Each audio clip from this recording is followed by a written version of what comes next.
네, 여러분 안녕하세요. 뉴스셀입니다. 윤석열이 오늘 국무회의를 통해서 민간단체 보조금이 지난 정부에서 2조 원 가까이 늘어나는 동안 제대로 된 관리 감독 시스템이 없어 도덕적 해이와 혈세 누수가 만연했다.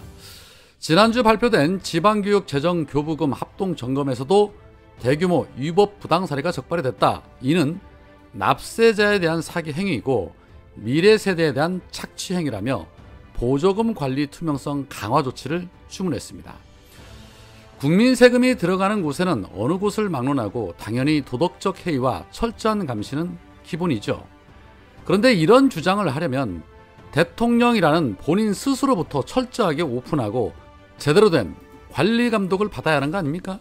특히 검찰총장 당시에 사용했다는 이 특활비 147억 원의 사용처부터 한 점 의혹 없이 깔끔하게 공개하고 납세자에 대한 사기 행위를 했는지 안 했는지부터 확인을 받아야지요.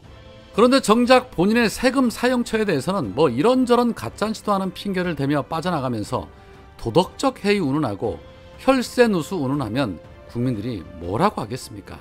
본인부터 솔선수범해서 다 오픈해야죠. 자, 그리고 허구한 날 만찬한답시고 국민 혈세를 물 쓰듯이 쓰는 건 또 어떻습니까? 용산 이전한다고 국민 혈세 낭비한 건 또 어떻습니까? 본인의 말이 본인을 향해 부메랑이 되어서 돌아간다는 건 알고나 있을까 모르겠습니다. 자, 또한 윤석열은 국민의 혈세가 정치 포퓰리즘의 먹잇감이 되고 지난 정부에서만 400조 원의 국가 채무가 쌓였다. 잘못된 것은 즉각 제대로 도려내고 바로잡는 것이 국민의 정부의 책무다. 부정과 부패의 이권 카르텔은 반드시 부숴야 한다라며 또다시 전 정부 탓을 하고 있었습니다.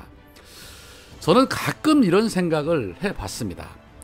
전 세계가 팬데믹으로 인해서 모두가 고통받고 있을 때 이 문재인 정부가 아닌 과거 박근혜 정부였거나 또는 윤석열 정부였더라면 지금의 대한민국은 어떻게 됐을까?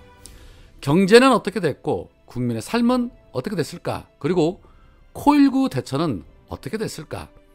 아마 이렇게 저렇게 감추고 속이고 하면서 자영업자들과 국민들에게 재난지원금 준 것을 포퓰리즘으로 폄훼하는 모습을 보십시오. 이런 모습 하나하나에서 윤석열은 국민은 안중에도 없는 사람이라는 것을 알 수 있는 대목이라고 생각합니다. 뭘 기대할 게 있겠습니까? 자, 또한 윤석열은 최근에 민주당 혁신위원장으로 임명이 됐다가 사임한 이례경 이사장의 천안함 자폭설, 그리고 권칠승 의원의 천안함장 발언을 겨냥한 듯 이런 말을 했습니다.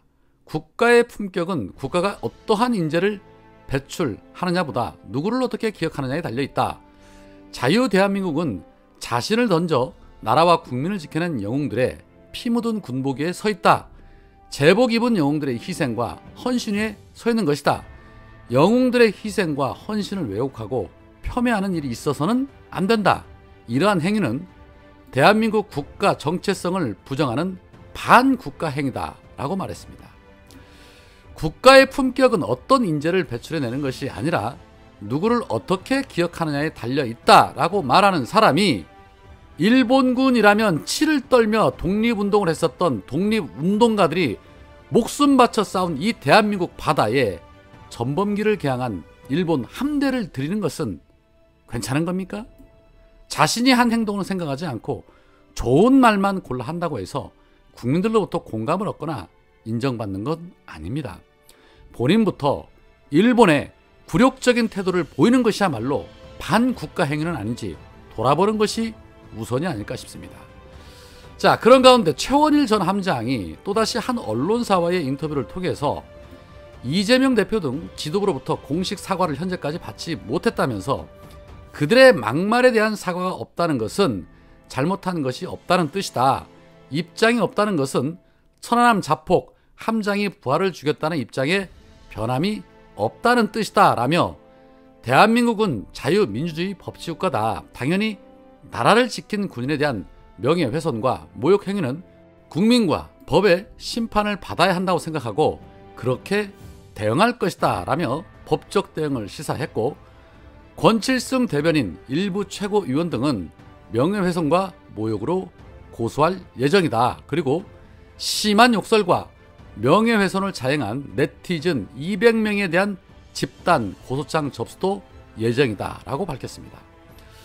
진정으로 이 본인의 행동이 누구에게 누를 끼치고 있는지, 누구를 모욕하고 있는 것인지 한번 뒤돌아보시기 바랍니다.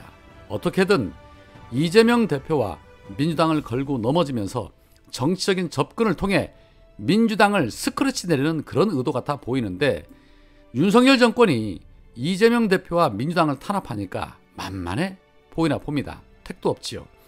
그런데 최원일의 모습에서 왜 자꾸 월북 공무원 형이라는 이례진의 모습이 자꾸 떠오르는지 모르겠습니다. 자, 한편 김남국 의원의 코인 투자 논란으로 시작된 이 국회의원들의 가상자산 전수조사에 대해서 민주당은 개인정보 동의 절차에 들어가는 등 내일까지 준비를 마치겠다라고 밝혔습니다. 이에 박광원 원내대표는 이미 국회 결의안이 통과된 만큼 우리 당이 선제적으로 국회의원 가상자산 자진 신고와 조사에 관한 결의를 이행하고자 한다. 국민의힘도 지체하지 말고 여야 전수조사에 참여하기 바란다 라고 강조를 했죠. 김기현 아들의 코인업체 임원 취업 등에 대해서 고삐를 조이는 그런 모양새입니다. 김남국 의원에 대해서 그렇게 입에 거품을 물려 난리를 쳤던 국힘당, 그리고 기레기들, 왜 전수조사 하자는 데 대해서는 조용한 것일까요? 까면 깔수록, 파면 팔수록 늘 부패 비리는 어느 당이라는 것을 우리 국민들은 너무나도 잘 알고 있습니다. 국민의힘이 곧바로 받아들일까요? 안 받아들일까요? 글쎄요. 또 이런저런 핑계를 대면서 시간 끌기 하겠죠. 누누이 강조하지만 말 많은 놈이 숨기는 놈이 범인인 경우가 많습니다. 자, 한편 민주당의 이성만 의원과 윤관석 의원에 대한 돈봉투 의혹 사건의 체포 동의안이 부결이 되자 한동훈은 어제 민주당의 거듭된 방탄에 국민이 모욕감을 느낄 것이라고 생각한다. 국민에게 표결 과정과 결과가 공정해 보이지 않을 것이다. 민주당의 말씀은 제 말을 듣고 욱해서 범죄를 옹호했다는 이야기인데, 공당이 하기엔 참 구차한 변명이라 국민이 생각하실 것이다 라고 입을 털었습니다. 사실 한동훈은 체포 동의안을 통해서 지극히 고도의 정치 작전을 펼친 것입니다. 어차피 증거도 제대로 확보되지 못한 돈봉투 의혹 사건, 재판 가봐야 증거 불충분 등으로 무죄 나올 확률이 매우 높은 상황이라는 거 누구보다도 잘 알고 있는 한동훈은 20명의 의원을 언급하면서 민주당을 부패비리 정당으로 낙인 찍으려는 정치를 한 것이라고 생각을 합니다. 가결이든 부결이든 손해볼 게 없는 저들의 계산이 깔려 있었던 것이죠. 자신의 휴대폰 비번 하나도 구린 게 많아서 못 푸는 사람이 전 국민에게 휴대폰 비번 잠그면 된다라고 가르쳐준 사람이 공정이란 말을 담을 자격이 있나 싶습니다. 오늘은 여기까지입니다. 고맙습니다.